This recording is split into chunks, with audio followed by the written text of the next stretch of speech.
to me, the way, now I've never been punched in my liver, so I'm never gonna doubt a man's pain threshold.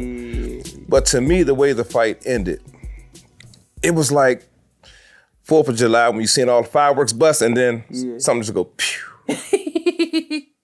That's literally how I felt until I looked at Tank. Once I looked at Tank, I was like, it's Gervonta Tank Davis. And that's just what he does. Tank, to me, man, is a dangerous man, but he's at his most dangerous point when he's looking in your head, he's smiling and shaking his head and walking towards you. Yeah. You're done. Yeah, you're done. Because it's almost like he bit you and he's tasting your blood. Yeah. Oh, you taste good. As serious as he can be, at basically every point of a promotion and every point of the beginning of a fight, and then once he starts to crack a smile, it's like, what can you do? Because he handled you when he was serious. Now he's just in a point where he's completely comfortable, and he knows that you're at some point you're gonna, as he likes to say, feel him. I've had to learn this about him because I've had to learn this through his fights that he likes to toy with his prey. You ever seen like a big Rottweiler or something? You throw them the steak, they don't just eat a gobble up, they bite a little bit and toss it up in the air. Yeah.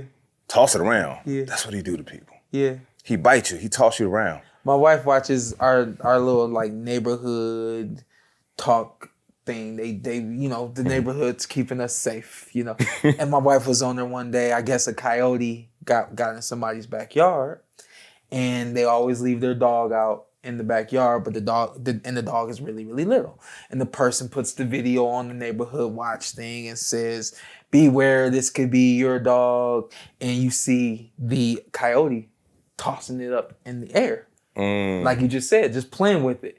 Now, it happened to just be a toy that the dog had. It wasn't the actual dog. And I'm like, I'm laughing at it. But to your point, like, yeah, I see that in Tank where he wants to figure you out.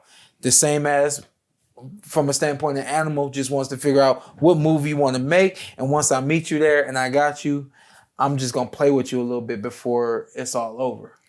I want people to understand something when we talk about Tank, man. Tank and a few other people, but right now we're talking about Tank. We as boxing media, we as boxing fans, we have to appreciate what we're seeing in our lifetime. You know what I'm saying? I'm old enough to have seen Sugar Ray and seen Hagler and seen the Hearns and guys like that. Because once those guys are gone, sometimes there may be a gap in time where you don't see that kind of raw talent. But Tank, he's special in any era, man. I don't think I'm the guy to do it, but I prefer to talk about what fights are going to be great fights. Not who's going to get Tank. That's everybody's conversation. Mm-hmm. Well, if he can't do it, who can? Who's going to get him? No, bump that. Enjoy this greatness. And when another great fighter gets in the ring, enjoy the night of greatness. You know what I mean? I think right now, especially with, and it's a legitimate conversation and argument that Shakur Stevenson could be the one to beat Tank Davis. But I prefer the conversation, and as I like to say, that is the greatest fight. That's the best fight to be made in boxing. Okay, well,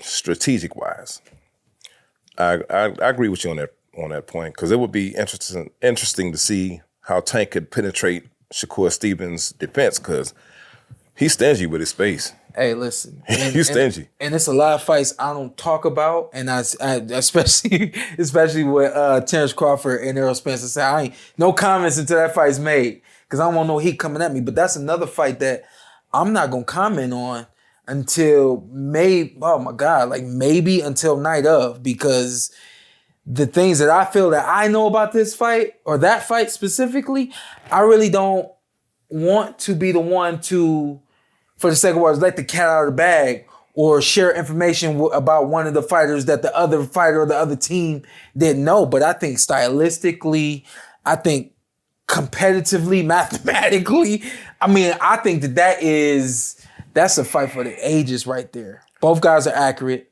Both guys are very good with their defense, very good with their offense.